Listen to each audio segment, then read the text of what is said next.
세이프업 울산, 울산의 도로 위를 지켜라.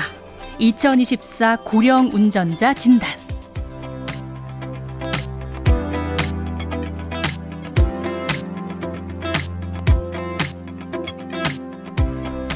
네, TVN 청취자 여러분 안녕하십니까? 오늘 진행을 맡은 TVN 울산 교통방송 이진영입니다. 100세 시대라고 하는 요즘 과거에 비해 실버 세대의 사회활동 참 활발합니다. 활동 반경도 훨씬 넓죠. 그런데 그만큼 핸들을 놓지 않는 고령 운전자도 역시 늘고 있습니다. 이 문제는 고령 운전자 사고 건수와 사상자 수 역시 갈수록 증가하고 있다는 점인데요. 도로교통공단에 따르면 지난해 만 65세 이상 운전자가 가해자인 교통사고가 3만 9천여 건을 훌쩍 넘어섰습니다. 3년 연속 이 증가세와 맞물려서 통계 집계 이후 최고치를 기록했습니다. 물론 나이가 들고 노화 증상이 나타나는 건 사람이라면 누구에게나 자연스러운 일입니다. 그런데 하지만 신체 기능과 상황 판단력이 떨어지는 우리 노년층이 운전을 할 때 발생할 수 있는 돌발 상황에 또 제대로 대응하기 어려울 수밖에 없다라는 점도 사실상 부정하기는 좀 힘든 문제입니다. 네, 그래서 도로 위에 새로운 고민으로 떠오르고 있는 고령 운전자 문제. 어떤 해법을 좀 마련해 나가야 할지 오늘 이 시간 좀 자세히 이야기를 좀 나누어 보려고 합니다. 자, 오늘 TVN 울산교통방송에서 준비했습니다. 특별자담 세이프업 울산, 울산의 도로 위를 지켜라. 2024 고령 운전자 진단. 네, 오늘 최근에 발생했던 사고, 고령 운전자 사고 진단부터 현재 시행되고 있는 고령운전자 면허 자진 반납 제도의 개선점까지 좀 다양하게 이야기를 오늘 나눠볼 테니까요. 우리 방송 함께하고 계시는 청취자 여러분들께서도 자유롭게 오늘 의견 좀 나눠주시면 좋겠습니다. 단문 50원, 장문 100원, 정보 이용료 부과됩니다. 자, 우물정 1041번으로 지금부터 문자를 통해 많은 참여 부탁드리겠습니다. 자, 그럼 오늘 본격적인 이야기를 나누기에 앞서서 오늘 함께해 주실 출연자분들을 두 분을 좀 먼저 소개하도록 하겠습니다. 먼저 경성대 도시공학과 신광원 교수 나오셨습니다. 어서 오세요. 네, 안녕하십니까. 경성대학교 신광원입니다. 반갑습니다. 네, 반갑습니다. 자, 그리고 울산시민안전포럼 이성근 상임대표 자리하셨습니다. 어서 오세요. 네, 반갑습니다. 울산시민안전포럼 상임대표 이성근입니다. 네. 오늘 이렇게 두 분 모시고 깊이 있는 이야기를 좀 나눠보려고 합니다. 여러분들도 좋은 의견 나눠 주신다면 저희가 또 오늘 준비한 상품들이 있으니까요. 애청자 여러분들의 적극적인 참여 부탁드리겠습니다. 자, 그럼 이제부터 고령 운전자 진단에 대한 이야기부터 좀 시작해 보려고 합니다. 이 사고를 이야기하지 않고서는 시작을 할 수가 없을 것 같아요. 얼마 전에 전 국민을 충격에 빠뜨린 교통사고가 있었습니다. 지난 7월 1일 밤이었죠. 서울 시청역 인근에서 68세의 운전자가 몰던 차량이 갑자기 도로를 역주행을 하면서 보행자들을 덮치는 사고가 있었습니다. 무려 9명의 목숨을 앗아간 큰 사고였는데요. 당시 뉴스 보도부터 들어보고 이야기 나눠보겠습니다. 어젯밤 9시 반쯤 서울 중구 시청역 인근 교차로에서 수경차가 갑자기 일방통행인 4차로를 역주행했습니다. 50대 남성 등 모두 6명은 현장에서 숨졌고 3명이 심정지 상태로 병원으로 옮겨졌지만 목숨을 잃었습니다. 또 4명이 크고 작은 부상을 입었습니다. 가해 차량 운전자인 60대 남성은 현장에서 경찰에 붙잡혔고 오늘 교통사고 처리 특례법 위반 혐의로 입건돼 수사를 받고 있습니다. 다시 들어도 굉장히 좀 아찔하고 어떻게 이런 사고가 났을까 굉장히 저는 개인적으로 좀 허망하다라는 생각이 좀 들었어요. 두 분도 이번 사고 접하셨을 텐데 어떠셨습니까? 우선 교수님은요. 예, 방금 말씀하신 것처럼 시청역 역주행 교통사고로 9분이 사망하고 운전자와 동승자를 포함해서 7명이 다친 대형 사고가 발생했지 않습니까? 다시 들어도 너무 안타깝습니다. 네. 이 자리를 빌어서 이런 뜻밖의 참변으로 깊은 슬픔에 빠진 피해자 가족께 깊은 위로를 드립니다. 사고 원인에 대한 규명과 예방책 마련도 중요하지만 피해자 지원 대책도 신속하게 마련되길 바랍니다. 네. 그리고 대표님은 좀 어떠셨나요? 네, 이 네. 날벼락 같은 사고로 9명이 숨지고 7명의 부상을 당해 인명피해가 가장 큰 사고로 한순간에 어떻게 이런 사고가 났는지 그러니까요. 이해하기 어렵습니다. 참 답답한 심정입니다. 평소에도 역주행 사고가 도로를 가리지 않고 발생했는데 예. 또 역주행 사고라는 것에 더욱 충격을 받았습니다. 맞습니다. 많은 분들이 이 사고를 접하고 느꼈던 안타까움, 슬픔 아마 다 같을 겁니다. 저희가 일부 순서에서는 먼저 이렇게 최근 늘고 있는 고령 운전자 사고를 좀 자세히 좀 들여다보고 진단을 해볼까 하는데요. 방금 우리가 언급을 했던 이번 시청역 그 역주행 사고가 사상자가 워낙 많아서 주목을 받았던 것도 당연히 있지만 운전자의 그 연령대가 68세 고령 운전자에 해당이 됩니다. 그래서 사실은 원래도 이 고령 운전자에 대한 어떤 이 분위기가 사실 좀 있었지만 실제로 이 사고를 계기로 조금 더 화제가 되고 뜨거운 감자가 좀 됐거든요. 예, 대표님 어떠신가요? 예, 우리 사회가 고령 사회로 고령화에 따른 문제가 발생했고 앞으로 고령 인구는 더욱 늘어나 그로 인한 사회적 비용도 급속도로 증가하게 될 것입니다. 그중 하나가 고령 운전자의 증가로 이어져 고령 운전자의 교통사고도 자연스럽게 주목받게 되었으며 예. 피할 수 없는 사회적 흐름이자 지금이라도 선진국 사례를 접목하고 대응을 잘 해야 하겠습니다. 네, 선진국의 사례도 우리가 한번 짚어봐야 될 부분인 것 같고요. 이번 사고를 통해서 많은 분들이 좀 여론이 좀 나뉘었습니다. 이게 고령 운전의 위험성을 가장 잘 보여준 사고다. 이런 평가도 있는 만큼 아니다. 이건 나이를 떠나서 누구에게나 일어날 수 있는 일이다. 이렇게 좀 팽팽하게 맞서고 있거든요. 우리 교수님 어떻게 좀 진단하십니까? 이런 사건 같은 경우는 사고 경위를 잘 살펴봐야 되는데요. 예. 이 사고 경위를 살펴보시면 운전자의 차량이 웨스틴 조선호텔에서 나와서 우회전을 해야 되지만 전방에 있던 일방 통행로로 이제 직진을 하게 된 거고요. 네. 역주행을 하게 된 거죠. 이후에 이제 안전 펜스와 보행자들을 들이받은 다음에 여러 대의 차량과 또 연달아 충돌했습니다. 운전자와 동승자는 차량 급발진 사고라는 주장을 고수했지만 예. 국과수의 정밀 감정 결과 운전자가 가속 페달을 세게 밟은 정황이 드러났고 브레이크 결함은 발견되지 않았습니다.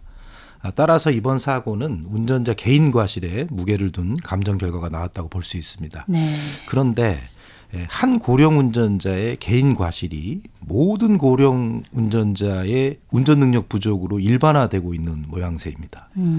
조사 결과를 좀 더 지켜봐야 되겠지만 가속 페달을 밟았는데도 브레이크를 밟았다고 믿게 되는 이런 오류는 나이를 불문하고 누구에게나 벌어질 수 있는 것입니다. 예, 운전자 개인 과실이지만 이것이 고령 운전자의 능력 부족으로 그 일반화하기에는 네. 좀 이르다. 이렇게 좀 말씀을 해주셨는데 이 대표님은 이번 사고 좀 어떻게 보십니까? 저도 이번 사고는 호텔 주차장 출발부터 사고 지점까지 전 과정에서 원인을 찾아야겠지만 예. 역주행을 하지 못하게 하는 제반 조치가 미흡했다는 게 다수의 의견입니다.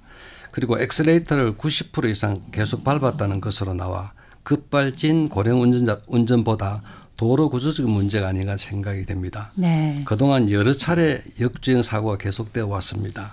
이번 사고 계기로 역주행 사고에 대한 진단으로 도로의 구조적인 문제를 개선하고 역주행 방지를 위한 조치가 이루어지도록 해야 하겠습니다. 예. 도로 구조적인 문제다. 조금은 다른 의견도 좀 주셨는데요. 그런데 실제적으로는 고령 운전자 사고 건수가 일단은 증가하는 어떤 그 통계만으로도 불안과 경각심이 커지는 원인 가운데 하나가 아닐까 좀 싶은데요. 고령 운전자의 사고 건수가 교수님 실제로 얼마나 좀 늘었습니까? 예, 수치상으로 보면 말씀하시는 것처럼 계속 증가하고 있고요. 예. 도로교통공단의 교통사고 분석 시스템이라고 하는 것이 있는데 이 자료를 보면 전체 교통사고가 2019년에 22만 9천여 건에서 지난해 19만 3천여 건으로 13% 정도 감소했던 사이에 65세 이상의 운전자가 일으킨 교통사고는 3만 2천 건에서 3만 9,600건으로 증가했습니다. 네. 그리고 전년 대비 2022년이죠.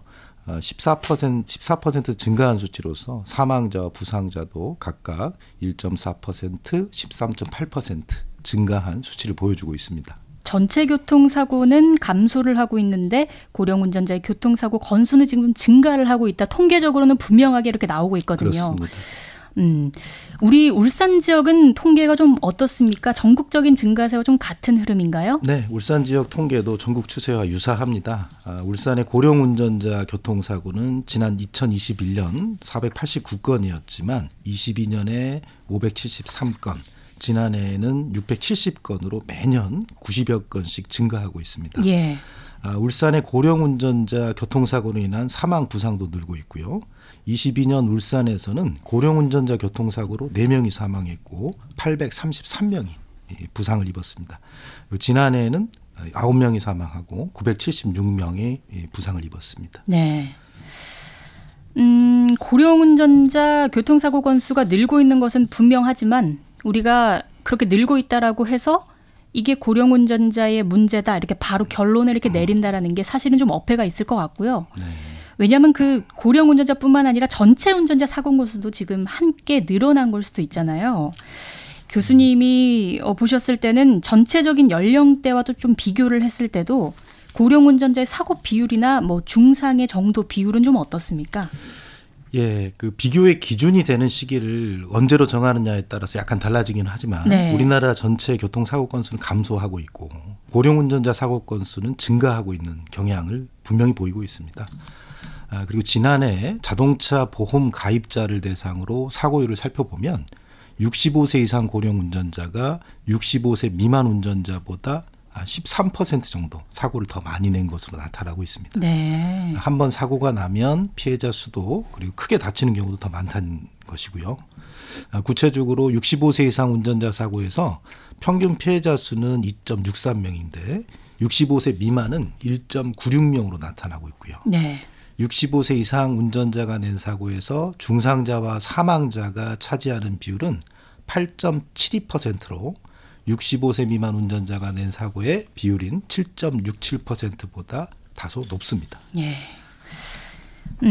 이런 문제 제기가 지금 계속해서 되고 있고 어떤 해결책이 필요하다라는 사회적인 공감대도 높아지고 있는 가운데 이렇다 보니까 최근에 정부가 한 대책을 발표를 했어요. 2024 교통사고 사망자 감소 대책을 발표를 했는데 여기에서 고령 운전자 자격을 제한하겠다라는 발표를 했거든요. 이 내용 좀 잠시 듣고 이어가겠습니다.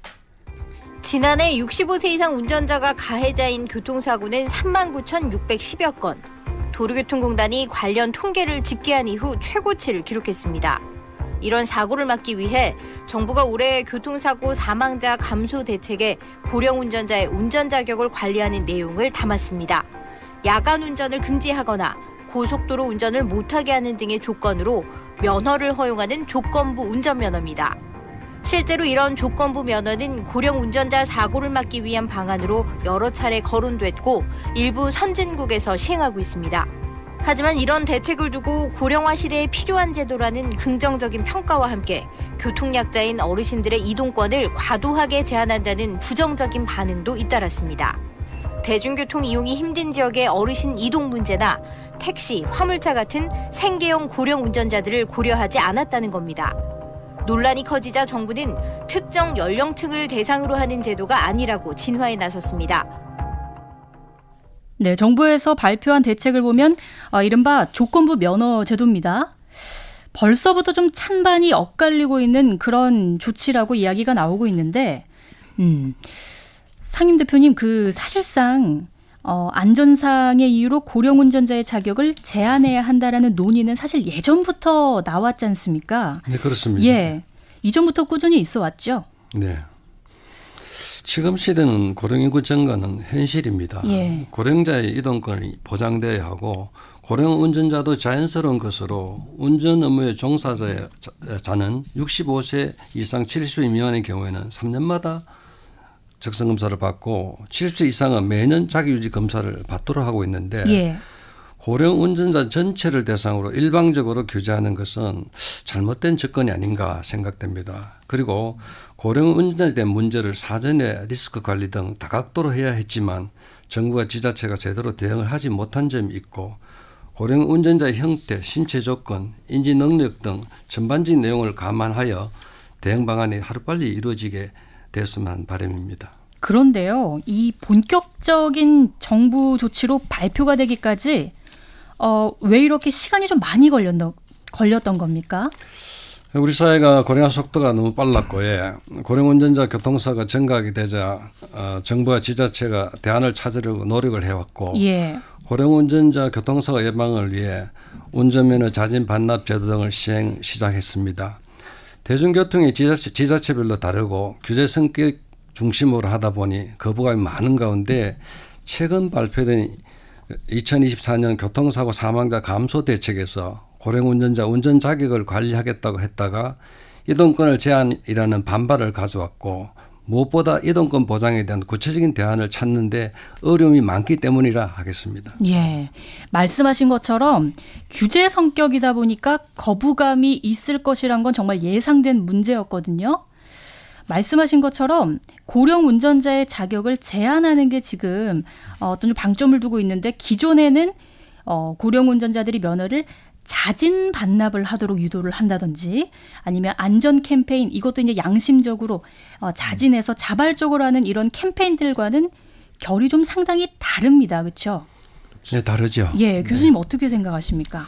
예, 말씀하신 것처럼 고령자의 운전 자격을 제한적으로 이렇게 관리하는 것은 기존의 자발적인 면허 반납 제도라든지 안전 캠페인과 달리 강제성이 수반되고, 그리고 이제 어떤 제한의 기준도 아직 모호하기 때문에 제도 시행은 신중하게 결정해야 될 것입니다. 올해 5월 발표된 아까 말씀하셨던 교통사고 감소 대책, 사망자 감소 대책을 살펴보면 정부는 이제 고령자의 이동권을 보장하면서도 보행자 등의 교통안전을 현저하게 위협하는 경우에 한해서 고령자 운전 자격을 제한적으로 관리한 방침을 발표한 바가 있습니다. 예.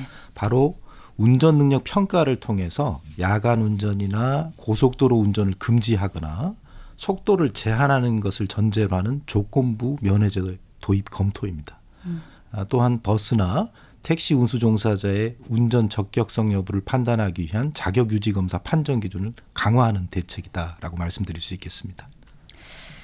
우리가 왜 정부가 이런 발표를 했느냐, 이렇게 조금 이렇게 거슬러서 생각을 해보니 실제로 고령 운전자가 사고를 일으킬 위험이 크다라는 어떤 뒷받침을 해주는 통계 자료에서부터 시작된 고민이 아닐까라는 생각이 좀 드는데요. 교수님은 보시기에 이런 결론을 내기까지 조금은 우리가 다르게 좀 접근해야 한다, 살펴봐야 한다, 이런 측면이 좀 있을까요?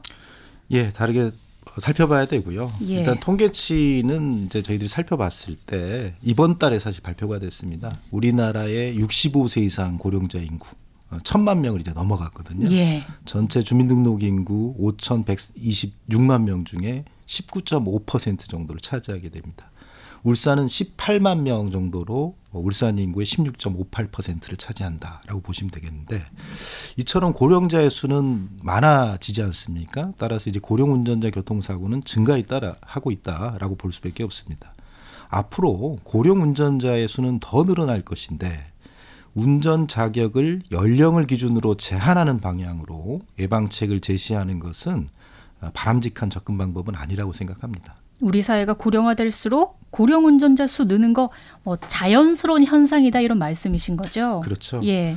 기대 수명이 늘면서 고령 운전자 수는 늘어나고 있고, 그에 따라 고령 운전자로 인한 교통사고도 늘어날 것입니다.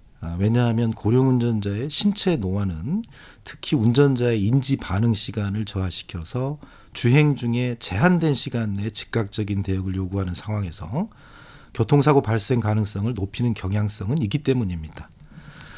그렇지만 고령 운전자의 교통사고가 늘어나는 이유는 방금 말씀드린 인적 요인도 있겠지만, 네. 고령 운전자의 교통사고를 줄일 수 있는 각종 첨단 장치들을 장착한 차량 보급이 더디고, 고령 운전자를 고려한 도로교통 시설 개선 미흡도 큰 요인으로 작용하고 있다고 봅니다. 네, 맞아요. 어떤 그 신체 능력이라든지 순간적인 판단 대처 능력, 이런 요소들이 꼭 고령 운전자만 가지고 있는 특성이나 문제점이다 이렇게 보기는 좀 힘들 수가 있거든요. 예를 들면 도로 위에서 초보 운전자들도 충분히 운전 숙련도도 떨어질 것이고, 그렇죠. 그리고 차량 조작과 거동이 불편한 장애인 운전자에게도 해당되는 경우가 될 수 있을 텐데, 우리 상임 대표님이 보시기에는 그 사고 위험이 높은 다른 운전자 이 부류에 대한 안전망은 지금 어느 정도 탄탄하게 갖춰져 있다고 보십니까? 운전자의 능력을 어떤 기준으로도 판단하기 쉽지 않습니다. 네. 운전은 사람이 하는 행위 중에서 가장 위험한 행위임에도 운전을 너무 쉽게 생각하고 운전하는 것이 문제라 할 수 있습니다. 사고 위험이 높은 부류의 운전자는 법규를 무시하고 안전운행을 불이행하는 난폭 운전자로 볼 수 있겠습니다. 이런 운전자를 위한 전체적인 일반 규제 외에는 따로 안전망 없는 것으로 알고 있습니다. 네. 위험이 높은 운전자는 교통사고 발생 확률이 그만큼 높은 만큼 사고를 자주 유발하거나 사망사고를 일으켰을 경우 규제를 대폭 강화하고 삼진 아웃 등 범칙급 누진제를 도입하는 등 다른 운전자와 보행자를 위협하지 않도록 잘못된 운전 습관을 고쳐나가도록 하는 것이 좋을 것으로 생각이 됩니다. 네, 사회 전반적으로 어떤 위험 요소를 제거하는 것이 지금은 좀 더 효과적인 것 같다 이렇게 의견을 좀 주셨는데, 결국은 그러니까 이렇게 고령 운전자, 그러니까 나이가 많은 운전자 이렇게 콕 집어서 운전 자격을 제한을 한다라는 게 우리 사회 정서적으로는 특히나 좀 받아들여질 수 있느냐 하는 그런 논의로도 좀 이어지고 있거든요. 교수님은 어떤 생각이십니까? 예, 아까도 말씀드렸습니다만 고령 운전자만을 대상으로 하는 조건부 면허제도의 도입보다는 나이에 무관하게요, 고위험 운전자를 선별하고 이 고위험 운전자를 대상으로 하는 조건부 면허제도의 도입이 바람직할 것으로 보입니다. 네. 물론 이제 고령자가 청년층보다 고위험 운전자로 분류될 빈도가 높을 수는 있겠지만, 조건부 면허는 나이에 무관하게 신체 능력 저하로 운전면허가 취소돼야 될 운전자들에게 최소한의 이동권을 보장하는 제도로서 받아들일 수 있도록 정비되어 나가야 될 것이라고 생각해요. 즉 시간이라든지 시간, 속도, 보조장치 등 다양한 제약을 부과한 모든 운전자를 대상으로 하는 조건부 운전면허의 도입이 적정할 것입니다. 네. 모두의 안전을 위해서 일정 조건을 충족시키지 못하는 운전자는 장거리 주행을 제한하기도 하고, 지역 내의 주행도 일정 속도 이상을 낼 수 없도록 하는 방안도 논의해 나가야 될 것입니다. 네, 나이와 무관하게 고위험 운전자를 선별해서 최소한의 이동권을 보장한다라는 전제로 조금 제한을 해야 된다 이렇게 의견을 좀 주셨는데, 상임 대표님은 어떤 생각이십니까? 예, 앞에서도 말씀드렸지만 초고령 사회가 다가오고 주변에 어르신 인구 분모가 많아지는데 나이가 많다는 이유만으로 운전을 제한하는 것은 고령사에서 받아들이기는 쉽지 않아 보입니다. 네.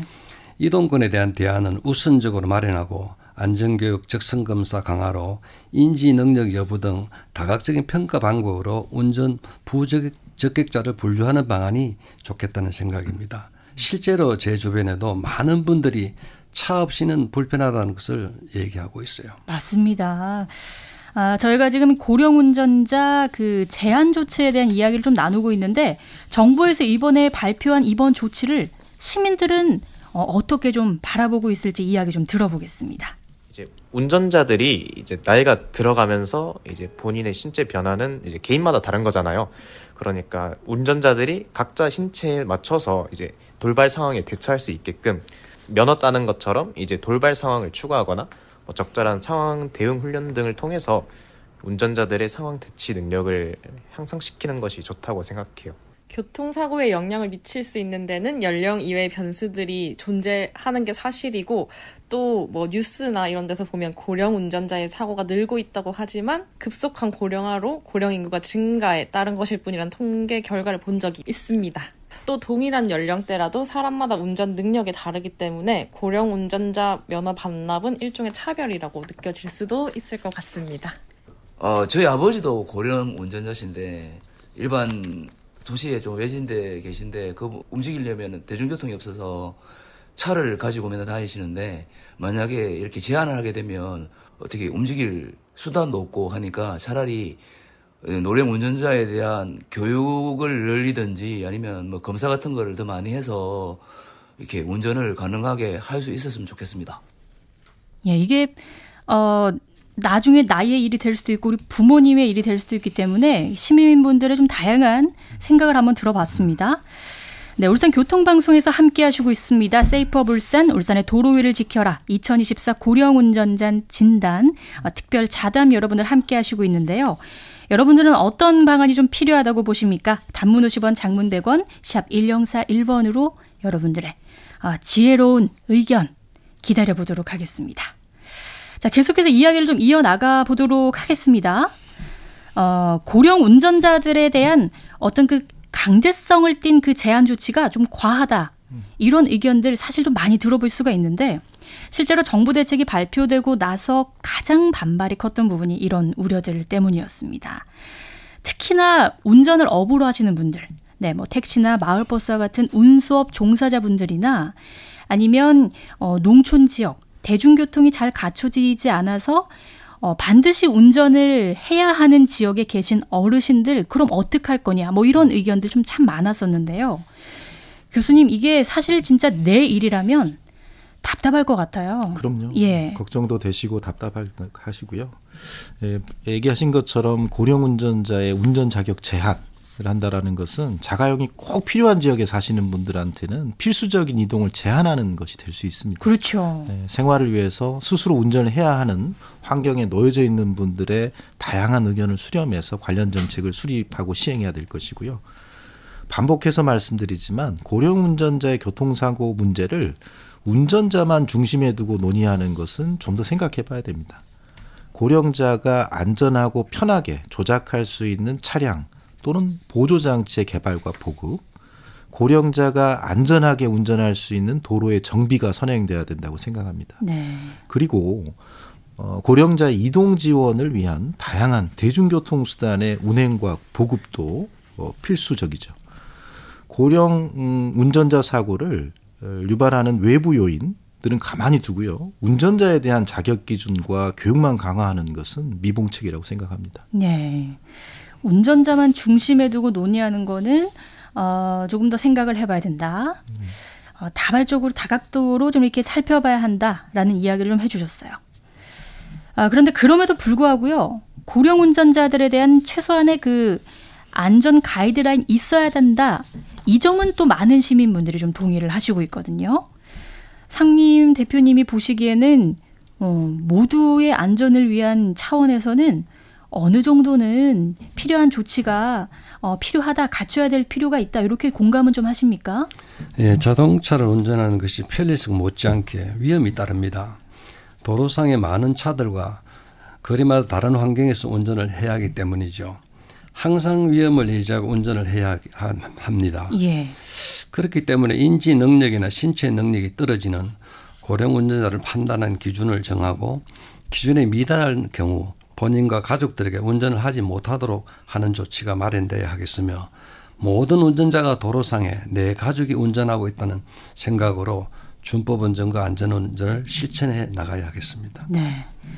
물론 우리나라도 고령 운전자가 운전을 하기에 적합한지 확인하는 조치가 있고 또 시행이 되고 있기는 합니다. 네. 그런데 교수님이 현재 우리나라 그 고령 운전자 면허 갱신 또 재심사 어떻게 좀 이루어지고 있습니까? 예, 보통 운전면허 가지신 분들은 10년마다 한 번씩 적성검사 또는 갱신을 하고 계시지 않습니까? 예. 우리나라에서는 2019년도에 75세 이상의 고령 운전자의 면허 갱신 적성검사 기간을 기존 5년에서 3년으로 단축했습니다.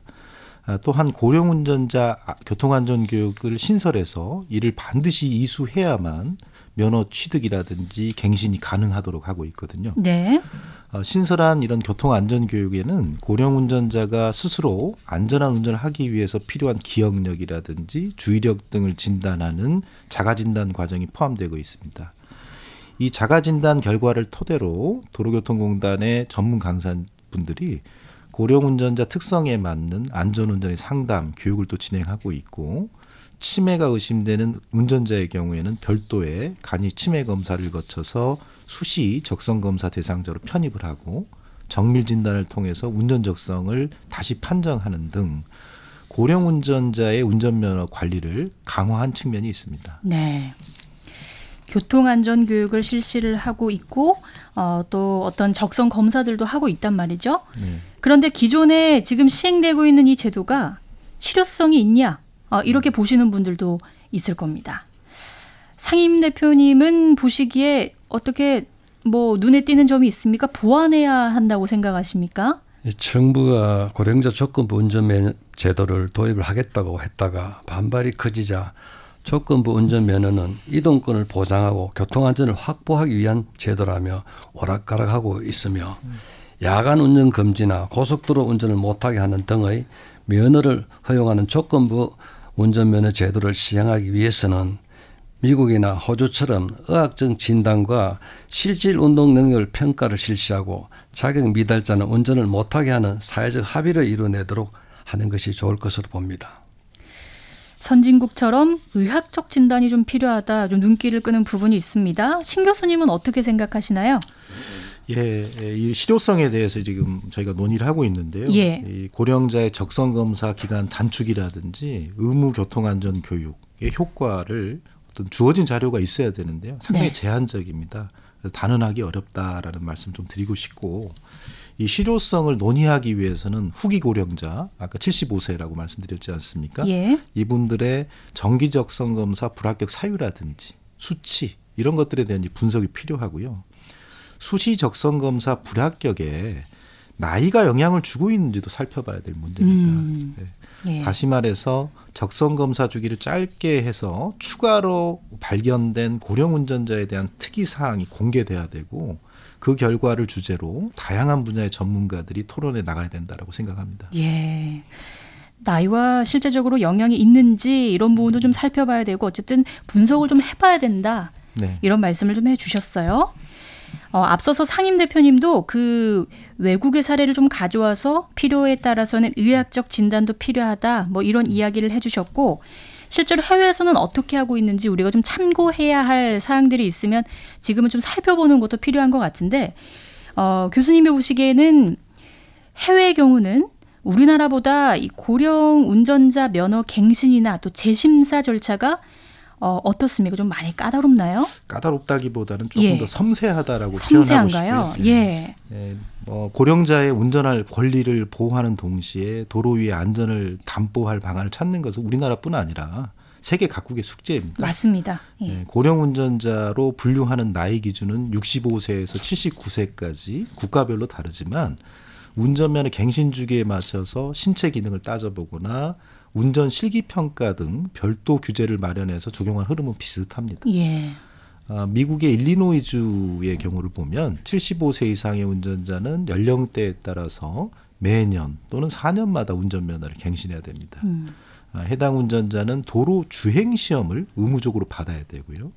평가에 따라서 일반 면허 부적격 판정을 받으면 운전 시간대나 지역이 제한된 한정 면허로 교체되기도 합니다.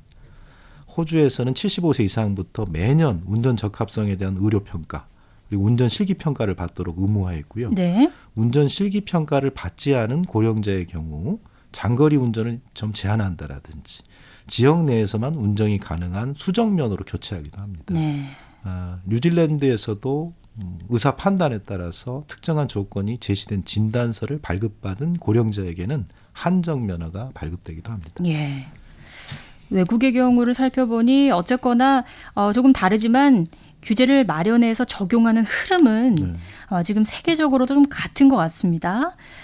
이렇게 우리나라뿐만 아니라 외국에서도 이렇게 면허갱신과 재심사를 통해서 최대한 이런 흐름을 반영하고 있는데, 아무래도 근데 이 면허를 갱신하고 재심사하는 것만으로는 고령 운전자의 사고 위험을 100% 다 막을 수는 없을 것 같아요. 그래서 고령 운전자 스스로 이제는 내가 운전을 하기에 조금 적합하지 않은 것 같으니 자진해서 면허를 이제 반납하세요, 이렇게 유도하는 정책을 각 지자체에서 시행을 하고 있습니다. 상임 대표님, 우리 울산에서도 몇 년 전에 이 사업 도입이 됐죠? 네. 운전자 중에 고령 운전자 비율이 40%를 넘고, 고령 운전자 교통사고를 막기 위해 정부와 지자체는 고령 운전자 운전면허증 자진 반납 제도를 시행하고 있습니다. 예. 지자체마다 시행 시기와 연령대가 차이가 있으나 울산시는 2020년부터 시행하고 있습니다. 울산의 경우 고령화 속도가 전국에서 가장 빠른 가운데 행정안전부 자료에 따르면 2023년 7월 현재 65세 인구가 16.6%를 차지하고 있으며 네. 매년 1% 이상 증가하고 있어 울산의 고령 운전자 증가에 따른 대응도 그만큼 중요하다 하겠습니다. 예. 울산의 고령 운전자 운전면허 반납은 매년 1,300에서 1,500명 정도가 반납을 하고 있습니다. 2024년 기준으로 전국적으로 봐도 고령 운전자 반납률은 2.4%가 반납에 그치고 있습니다. 우리 지역은 2020년부터 시행을 하고 있고 전국적으로 봤을 때 작년 기준 고령 운전자 2.4% 반납에 그치고 있습니다. 네. 취지는 좋았으나 썩 이렇게 정착이 잘 됐다, 또 활성화됐다 이렇게 보기는 좀 힘들 것 같은데 대표님 왜 이렇게 지지부진한 걸까요? 예, 반납률이 저조한 것은 예. 전국적인 현상으로 정착되기는 쉽지 않아 보입니다. 무엇보다 이동권이 보장되지 않아서 그렇고 구체적으로 반납하지 않는 이유로는 도로교통공단 설문에서 보면 단축 시간 등 이동의 편리성, 충분히 안전운전이 가능하다고 생각, 긴급 상황에 대비를 위해 대중교통 이용의 불편함 순으로 나타났습니다. 이동권이 확보된다고 하더라도 동일하게 적용되는 면허 반납 제도는 정착되기는 쉽지 않아 보여 이동권 등 구체적인 인센티브 제도가 필요하겠다는 생각을 하게 됩니다. 예, 스스로가 나는 아직 안전운전할 수 있다. 이런 생각을 하고 있는 부분들이 설문조사에서 분명히 좀 드러났습니다. 네. 교수님이 보셨을 때는 어떤가요? 왜 이렇게 좀 지지부진한 걸로 보이십니까? 예, 방금 상임 대표님께서 말씀하신 부분하고 좀 중복되기는 하지만요. 예. 제가 시행 중인 고령운전자 면허 반납 제도를 통해서 자진 반납된 비율을 살펴보면 매년 2% 수준에 그치고 있습니다.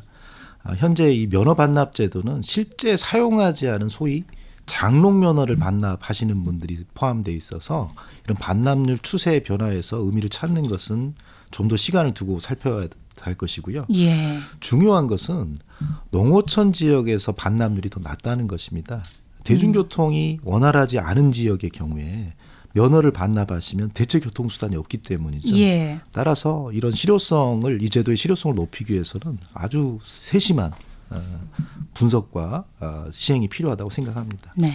실질적으로 운전하고 있는 분들이 반납을 해야 되는데 운전을 안 하시고 있는 장롱면허를 반납하는 경우가 일부 있을 수 있습니다. 예, 일부 있을 수 있습니다. 그러니까 왜 반납을 안 하는지를 잘 살펴봐야 될 것 같아요.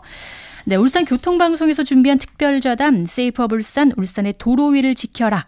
2024 고령 운전자 진단 여러분들 함께 하시고 있습니다. 자, 지금 경성대 도시공학과 신광원 교수 그리고 울산시민안전포럼 이성근 상임대표 두 분 모시고 이야기 나누고 있는데요. 잠시 후 조금 쉬었다가 2부에서는 고령 운전자를 위한 제도 개선의 필요성과 조금 더 자세히 짚어보는 시간 갖도록 하겠습니다. 네, TVN 특집좌담 함께 하시고 있습니다. 세이프업 울산, 울산의 도로 위를 지켜라. 2024 고령 운전자 진단. 네, 2부로 돌아왔습니다. 오늘 진행을 함께 하고 있는 저는 TVN 울산교통방송 이진영입니다. 자, 특집자담 함께 하시고 있는데요. 1부에서는 저희가 어떤 이야기를 좀 나눴냐면 최근에 화제가 됐던 서울 시청역 역주행 사고를 비롯해서 최근에 분명하게 늘고 있는 고령 운전자 사고 건수도 좀 분석을 해봤습니다. 그리고 최근에 정부가 발표한 고령 운전자 자격 제한 발표 내용도 한번 들여다봤는데요. 어쨌거나 이 고령 운전자의 사고 위험이 날이 갈수록 큰 고민거리다라는 점에는 공감대를 좀 모았습니다. 대책은 좀 분명히 필요하다. 많은 분들이 동의하시고 있는데 그런데 이 같은 문제를 진단하는 과정에서 우리가 좀 놓치고 있는 점이 있지 않느냐. 현행 정책과 제도의 방향성을 들여다봤을 때 조금은 세심함이 좀 부족하지 않느냐 이런 아쉬움도 분명히 지적이 됐습니다. 그래서 2부에서는 조금 더 실질적인 이야기를 나눠보도록 할게요. 고령 운전자들을 위하면서도 실효성까지 챙기는, 그러니까 두 마리 토끼를 한꺼번에 잡는 제도 개선책 어떤 것들이 필요할지 이야기를 나눠보도록 하겠습니다. 2부에서도 역시나 경성대 도시공학과 신강원 교수, 그리고 울산 시민안전포럼 이성근 상임대표와 함께 하도록 하겠습니다. 그리고 여러분들도 지금 함께 하시고 있습니다. 단문 50원, 장문 100원, 샵 1041번으로도 여러분들이 많은 의견 보여주시고 있는데 9024번님께서 이런 이야기 주셨어요. 여기서 중요한 건요, 우리 모두가 늙는다는 겁니다. 고령이 되면 면허를 반납하는 게 맞다라고는 생각은 하지만 시골 지역에 있는 분들은 차가 없이는 이동의 불편함 때문에 면허를 포기하는 게 쉽지 않은 것 같습니다. 반납도 좋지만 그 전에 불편함을 조금이나마 해소해야 할 복지들이 많이 좀 생겨야 할 것 같습니다. 이런 좋은 의견도 좀 주셨는데 여러분들께서도 의견이 있으시다면 단문 50원, 장문 100원, 샵 1041번으로 많은 의견 보내주시면 저희가 준비한 상품 추첨을 통해 보내드리도록 하겠습니다. 자, 그럼 이제 두 분과 본격적으로 2부 시작해 보도록 하겠습니다. 지금 현행 이 관련해서 시행을 하고 있는 제도가 바로 고령운전자 자진반납 제도예요. 그런데 일부에서는 우리가 왜 생각만큼 이게 반납률이 낮은지, 왜 호응을 얻지 못하고 있는지 이야기를 좀 나눴습니다. 이제는 개선책을 한번 고민을 해볼게요. 일단은 절차상의 불편함을 많은 분들이 좀 꼬집고 있거든요. 70, 80대 고령 운전자분들이 인터넷 사용이 예를 들면 익숙하지 않기 때문에 정보 전달의 속도가 좀 늦다. 그래서 이런 제도가 있다라는 걸 일단은 아는 경우가 드물다라는 지적도 분명히 있고요. 그리고 스스로 신청하기까지의 과정을 조금은 더 간소화할 필요가 있어 보인다. 이런 지적도 좀 나오는데 상임 대표님 어떻게 보십니까? 네, 아무리 좋은 제도라도 실효성이 떨어지고 사회적 공감대를 얻지 못하면 시행에 어려움이 있게 마련입니다. 예. 고령 운전자 교통사고 증가한다는 이유만으로 초고령 사회를 앞두고 수많은 고령 운전자의 면허 반납을 강제하기란 쉬운 문제가 아니라고 봅니다. 미국이나 일본, 호주, 뉴질랜드 등 여러 나라에서 시행하고 있는 제도를 도입할 필요가 있고요. 빨리 우리 그런 제도를 접목해서 해결해야 할 것으로 봅니다. 그래서 연령대와 실질적인 운전 능력을 판단하는 기준을 하루빨리 마련하고 사회적 합의를 유도해 전면적으로 시행하는 방향으로 가야 한다고 생각합니다. 네. 저의 경우를 차분하게 이렇게 생각을 해봤을 때 사실 저도요. 운전면허를 스스로 반납한다라는 거 굉장히 중대한 결심을 해야 될 것 같거든요. 이미 운전이 너무나 익숙한 상황에서는 나 잘할 수 있는데 이런 생각이 사실 먼저 좀 들 것 같고요. 그래서 이게 무조건 무작정 보상을 늘리자, 보상금액 높이자 이렇다는 건 아니지만 제도를 좀 활성화시키기 위해서는 현실적으로 고려해 볼 만한 선택지가 이 보상금액을 높이는 것도 사실상 해당이 될 것 같은데 신 교수님은 어떻게 생각하십니까? 예, 이 지금 자진 반납 제도가 지지부진한 여러 이유가 있겠지만 이 자진 반납자에게 주어지는 혜택이 일회성의 10만 원 정도의 규모의 교통비라든지 지역화폐가 전부이기도 하고요. 예. 더 중요한 거는 많은 고령 운전자가 생활을 위해서는 스스로 운전을 해야 하는 환경에 놓여져 있습니다. 그래서 자진 반납제가 운전자분들한테 외면을 받을 수밖에 없죠. 따라서 이 면허 자진 반납제를 정착시켜 나가기 위해서는 혜택을 늘리는 것도 중요하겠지만 왜 자진 반납이 어려운가에 대한 원인 파악이 조금 더 상세하게 돼야 된다고 봅니다. 예. 그리고 왜 자진 반납을 하게 되었느냐라는 것도 반드시 살펴봐야 될 중요한 부분이죠. 자진 반납률의 단순 수치 2% 수준이라고 아까 말씀드렸는데 네. 이 수치에 매몰해서 정책을 추진하고 하는 것보다는요. 이 반납이라든지 미반납의 사유를 전수조사를 통해서라도 좀 꼼꼼하게 살펴서 현실적인 대안을 제시하는 것이 좋겠습니다. 네. 왜 반납하지 않는지에 대한 사유는 사실 많이 들었는데 어떻게 해서 반납을 하게 됐습니까에 대한 사유는 사실은 좀 놓치기 쉬운 부분이었거든요. 이런 부분들도 꼼꼼하게 좀 분석을 해봐야 될 것 같습니다. 자진 반납 제도입니다. 말 그대로 자진 반납하는 건데 나라에서 내 면허 뺏어간다 이런 인상 주지 않는 게 가장 필요할 것 같거든요. 그렇죠. 이분들의 그 자존감에도 상처를 주지 않고 그간의 운전 경력을 좀 예우해주는 그런 차원의 조금 세심한 장치는 없을까요, 교수님? 네. 매우 어려운 질문을 주셨어요. 예. 말 그대로 자진반납이 되게끔 하기 위해서는 자진반납의 필요성을 느끼게끔 해야 되겠죠. 한 조사에 따르면 면허를 반납하기에 적정하다고 생각하는 연령이 73세로 나옵니다. 그래서 우리가 흔히 생각하는 65세라든지 70세보다 조금 높은 수준이다라는 것은 좀 시사하는 바가 크고요. 저는 여전히 이 자진 반납의 사유에 대한 상세한 연구 분석이 없다는 점이 매우 아쉽습니다. 제도를 만들었고 예산을 확보했기 때문에 자진 반납 제도를 유지하고 있는지는 아는지, 예. 장롱 면허만 반납되고 있지는 않은지에 대해서 생각해 볼 문제입니다. 기존 제도의 장단점을 객관적으로 살펴보지 않은 상태에서 더 나은 대안을 찾기는 현 시점에서는 좀 어려워 보입니다. 그렇군요. 예. 갈수록 고령화 속도는 빨라지고 있습니다. 더 빨라질 것으로 보이는데, 그런데 현행 제도가 고령 운전자를 배려하는 쪽으로 나아가야 하는 게 가장 바람직할 것 같아요. 무조건 쉽게만 가는 게 답은 아닐 것 같은데요. 우리나라 지금 봤을 때요, 고령 운전자 면허 갱신, 재심사 상당히 쉽다, 이런 이야기들이 많이 나오고 있거든요. 그래서 이 면허증 갱신과 관련된 자세한 설명을 도로교통공단 면허시험처의 이종숙 처장의 목소리로 한번 들어보겠습니다. 면허 갱신 주기가 현재 10년, 근데 65세 이상은 5년, 75세 이상은 이제 3년에 한 번씩 그렇게 갱신을 하시게 돼 있고, 그래서 이제 적성 검사라고 그래가지고 시력이라든가 사지 운동 능력, 운전이 가능한지 그런 신체 기능을 중점적으로 보고 있는 그런 적성 검사는 70세 이상은 의무적으로, 75세 이상은 인지 능력 검사까지 포함해서 교통안전 교육을 추가로 이수를 해야 면허증 갱신이 가능한 상태입니다. 네, 현재 어떻게 진행이 되고 있는지 좀 들어봤습니다. 최근 몇 년 사이에 시험 난이도가 좀 올랐다고는 하는데 여전히 합격률이 굉장히 높아요. 그래서 시험을 치면 대다수의 성인이 큰 무리 없이 운전면허를 취득할 수 있는 구조거든요.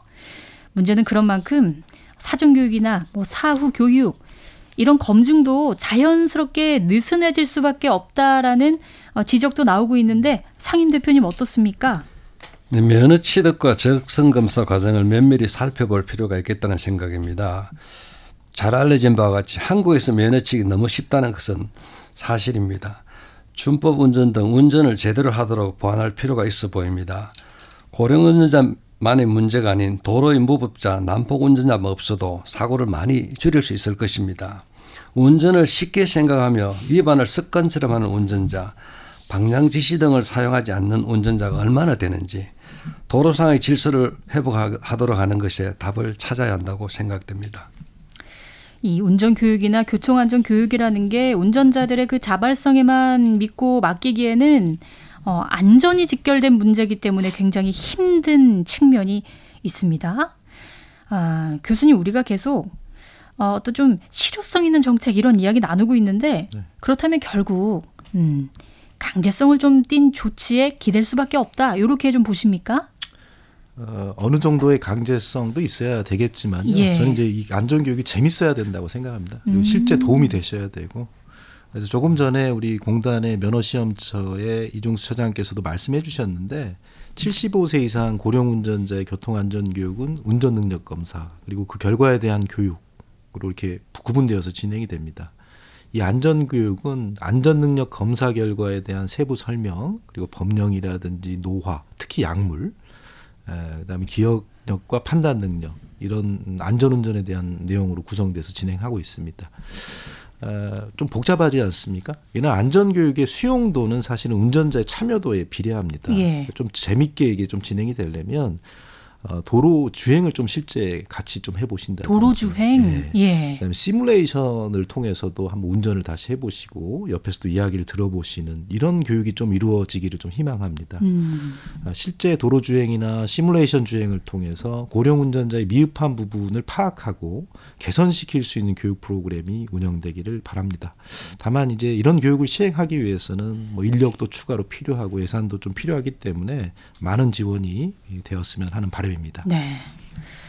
이런 예산에 적극적으로 투입을 해야죠. 실제 도로주행과 같은 거를 좀 병행을 하는 것도 필요하다. 굉장히 의미 있는 말씀을 좀 해주셨습니다. 형식적인 게 아니라 실질적인 교육으로 무엇보다 좀 재밌게 나가야 한다. 이런 의견 주셨어요. 우리 울산의 경우를 한번 살펴보도록 하겠습니다. 우리 울산이요, 이 운전하기에 그 초보 운전자분들이 굉장히 어렵대요. 그 뱅글뱅글 도는 이 대형 로터리도 굉장히 많고요. 그리고 화물차처럼 대형 차들도 굉장히 많이 다닙니다. 그래서 이 교통사고 위험이 적지 않은 그런 도로 사정을 갖고 있는데 울산만의 어떤 대책이 좀 필요하다 이런 주장도 분명히 나오고 있고요. 울산시 차원에서는 이 고령 운전자 사고를 위해서 어떤 노력들을 하고 있는지 살펴보겠습니다. 이 지난달에 울산자치경찰위원회에서 교통안전 마스터북을 제작을 해서 배포를 했습니다. 이 내용 한번 들어보도록 할게요. 울산자치경찰위원회 자치경찰정책과 김경철 협력팀장의 목소리입니다. 일단 그 마스터북 제작 동기는 갈수록 이제 65세 고령 인구가 증가하고 있고 더불어서 이제 고령 노령자분들 교통사고도 좀 발생이 증가하고 있는 추세가 있더라고요. 그래가지고 이제 그 교통사고 예방과 안전에 도움을 주고자 어르신분들이 일상생활에서 가장 밀접하고 기본적인 교통 준수 사항을 생활화할 수 있도록 안내하기 위해서 제작하게 되었습니다. 그다음에 이제 담고 있는 내용으로는 고령 운전자분께서 직접 운전할 경우 현명한 운전 습관을 유지하기 위한 준비 사항과 운전 안전 수칙 실천 사항을 담고 있습니다. 운전하기 전 몸살때 확인하기라든지 운전에 집중할 수 있도록 주변 정리하기와 운전을 이제 하실 때 안전거리 유지, 시야 확보를 위해 지켜야 할 사항들을 안내하고 있으며 마지막으로 이제 고령이 되어갈수록 인지 기능 저하와 신체적 반응이 떨어지는 데 따른 고령자 안전 교육을 받으실 것과 운전이 더 이상 어려울 경우 운전면허 자진 반납 관련 사항을 안내하고 있습니다. 울산시에서 고령 운전자 사고를 좀 예방하기 위해 어떤 조치를 취하고 있는지 이야기를 좀 들어봤습니다. 우리 이성근 상임대표님은 활동하시는 이 주 분야가 우리들의 안전을 위해서 정책을 좀 제안하시는 입장이시잖아요. 고령 운전자와 관련해서는 우리 시만의 맞춤형 시책 어떤 게 있는지도 좀 궁금합니다. 예, 앞서 김경철 협력팀장님 목소리를 들어봤는데 예. 마스크북을 제작했다는 것도 저도 오늘 처음 들었어요. 그만큼 알려지지 않았다는 생각을 하게 됩니다. 이는 울산만의 문제가 아닌 전국적 문제이기 때문에 또 지역마다 환경이 달라 어려움이 있는 것이 사실입니다. 고령 운전자가 자유롭게 운전을 하도록 계속 둘 수는 없겠지만 지금부터라도 지자체 차원의 고령자 이동권 확보에 관심과 투자를 서둘러야 한다고 생각합니다. 지자체 차원에서 가능하다면 선진국처럼 의학적 진단과 실질 운전 능력 평가 제도를 하루빨리 도입하는 것이 바람직하다 하겠습니다. 예, 실질적인 대책, 실질적인 정책, 실질적인 이야기 계속 나오고 있거든요.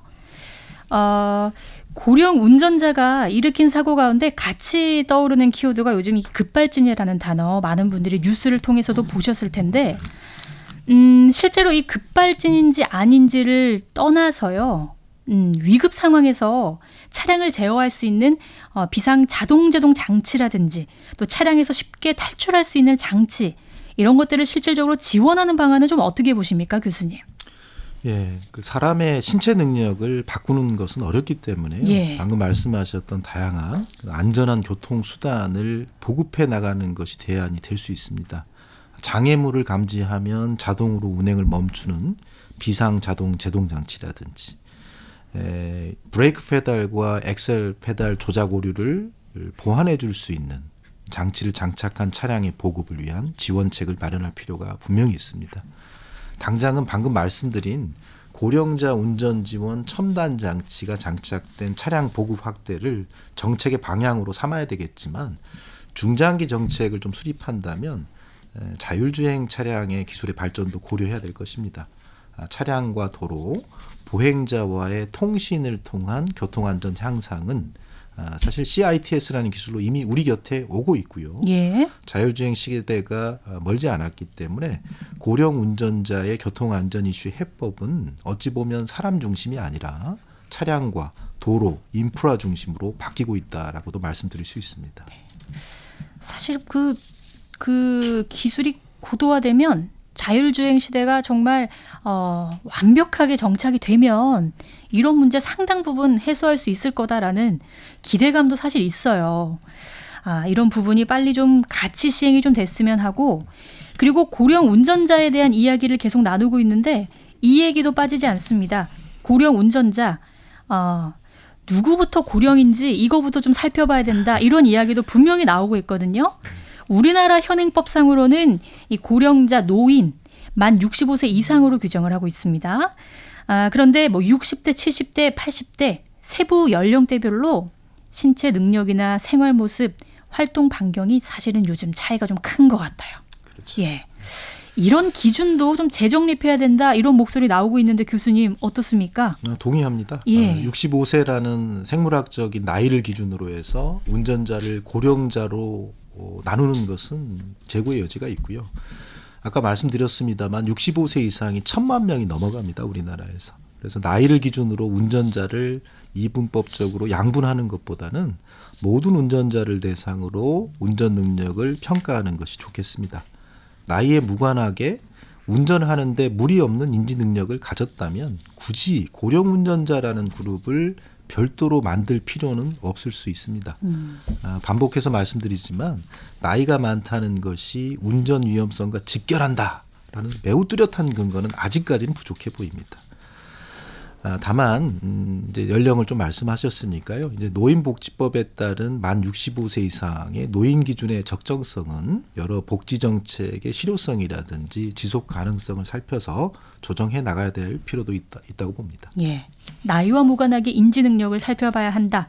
결국은 나이가 아니라 실제 운전하는데 무리 없는지 현실적으로 판단 요건이 될 수 있을 것 같은데, 상임 대표님은 고령 운전자라는 기준을 앞으로 어떻게 마련해야 한다고 보시나요? 우선 앞서 교수님께서 말씀하셨습니다만 연령대를 기본 기준으로 하고 운전 경력이나 개인적 신체에 따라 다를 수 있기 때문에 실질적인 운전 능력, 즉 운전할 수 있는 여부를 판단하는 기준을 만들어서 사회적 공감대를 바탕으로 시행하는 것이 맞다는 생각을 하게 됩니다. 예, 어떤 정책이든 다양한 목소리가 나올 수밖에 없는데, 저희가 이번에는 실제 핸들을 잡고 있는 고령 운전자들의 이야기를 좀 들어봤어요. 예, 사실 좀 민감한 고령 운전자 문제 저희가 한번 여쭤봤는데 어떤 생각인지 들어보겠습니다. 고령 운전자는 속도만 천천히 하도록, 그리고 주위에서 좀 도와주시면 고령 운전자도 혜택 누릴 수 있지 않을까. 이게 고령 운전의 표시, 이 차는 아기가 타고 있습니다, 그런 것처럼 이 차는 고령 운전자 타고 있습니다 표시해 줘서 그 주위의 사람들이 좀 천천히 가서 뭐라 안 그러고 인정해 준다면 좋지 않을까 생각이 듭니다. 차의 매력이 있잖아요. 빠르고 편안하고 100세 시대에 약 20년 빼놓고 한 80세까지도 요즘에는 할 수 있지 않을까. 옛날에는 그게 어렵지만 지금은 이제 100세 시대인데. 이제 운전하면 눈이 피곤해요. 오래 하면 이제 피곤해져요. 짐이 있을 때 힘이 드니까 들고 가기는 힘들어요. 하나하나가 이제 몸이 달라지는데, 매년 받았고 내가 좀 아니다 그러면 좀 나도 좀 자제하고 절제하고 덜 하게 되고, 지금 AI가 굉장히 발달하거든요. 어디 데려다 줘 그러면 제가 차 데려다 주는데 운전 못할 거 없죠.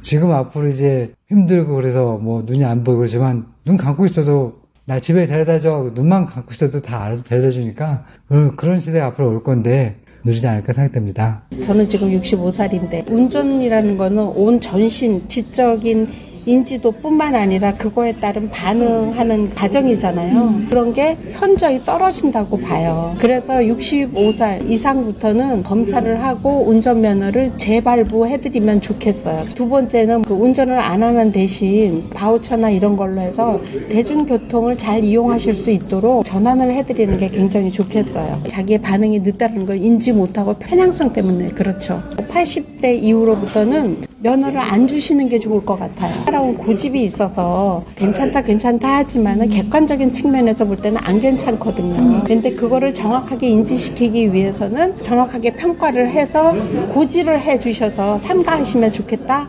알려주시면 좋을 것 같아요. 저희 아버지가 80세 넘어서 본인이 그런 얘기를 하세요. 내가 운전을 그만둬야겠다고 생각을 하는 이유는 판단력이 없고 잘 안 보이신대요. 그래서 스스로 차를 팔아버리셨어요. 교통사고를 유발할 그 기회가 훨씬 더 많아지는 거죠. 자기 편한 것만 생각하지 그런 거 별로 고려를 안 하죠. 공영방송이나 또는 공공 광고 방송에서 더 심각하게 생각해 볼 수 있도록 그런 광고를 자주 해주시면 좋겠어요. 저희도 좀 책임감을 가지고 이런 이야기를 앞으로 계속해서 좀 나눠야 될 것 같습니다.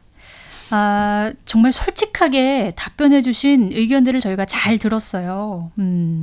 우리 사회에서 이렇게 소통하고 깊게 고민할 기회가 또 많지 않았다라는 그런 생각도 좀 듭니다.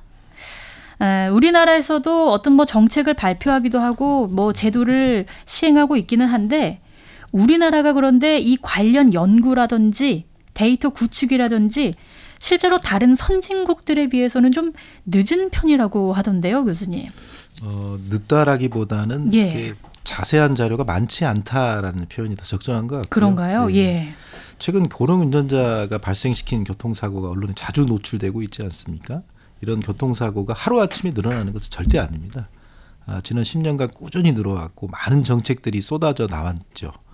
그런데 새로운 정책들의 효과를 지속적으로 검증하는 체계가 좀 미흡했고 일관성 있는 정책이 추진되지 못한 아쉬움이 있습니다.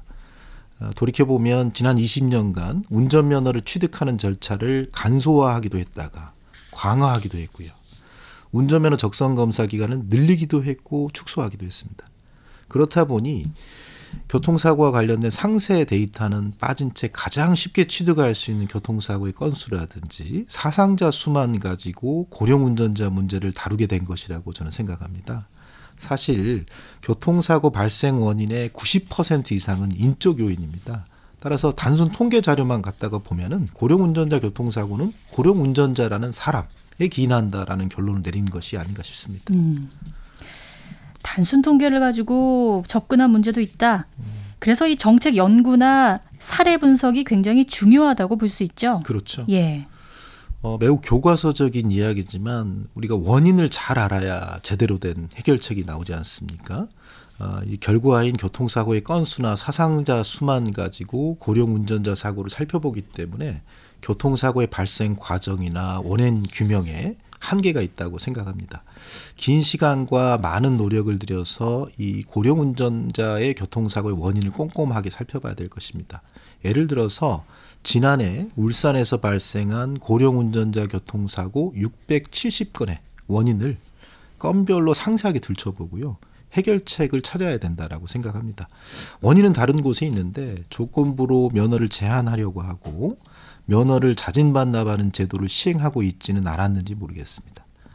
고령 운전자 교통사고 통계 수치의 함정, 언론 노출 빈도에 따른 경향성의 함정, 그리고 성급한 일반화에 빠져서 제대로 된 해결책을 못 찾고 있는 것이 아닌가 다소 우려됩니다. 예, 이 성급한 일반화로 상처를 받는 많은 고령 운전자들도 실제로 계시거든요. 예, 이게 남의 일이 아니라 우리 부모님의 일이고 우리 이웃의 일이고 또 머지않아 나의 일이기도 하거든요. 그래서 우리가 누군가를 뭔가 탓하고 배제하고 낙인 찍고 하는 것보다 우리 모두의 일이라고 생각을 하고 어쨌든 거기서부터 시작을 하는 게 바람직해 보여요. 대표님은 우리 지역사회에서도 이런 노력 좀 꾸준히 이어져야 할 것 같은데 어떻습니까? 타 지역에서 오신 분들의 말씀을 들어보면 예. 울산에서 운전하기 좋은 환경이라고 합니다. 그런가요? 예. 그래서 왜 그러냐 물어보면 좌회전도 쉽게 되고 비보호, 유턴 등 이런 시설들이 많이 돼 있어 그렇다. 저도 다른 도시보다 도로 여건 좋은 편이라는 생각에 동의를 합니다. 네. 그러나 실제 운전을 하다 보면 울산의 운전자의 의식은 낮다는 것을 한두 번 운전하면 바로 알 수가 있어요. 방향지시등 어느 정도 사용하는지 봐도 알 수 있고 그래서 사고 예방을 위해서 준법 운전을 하도록 유무인 단속과 캠페인 등 지속적으로 해서 운전자, 보행자 모두 안전의식을 높여 나가야 합니다.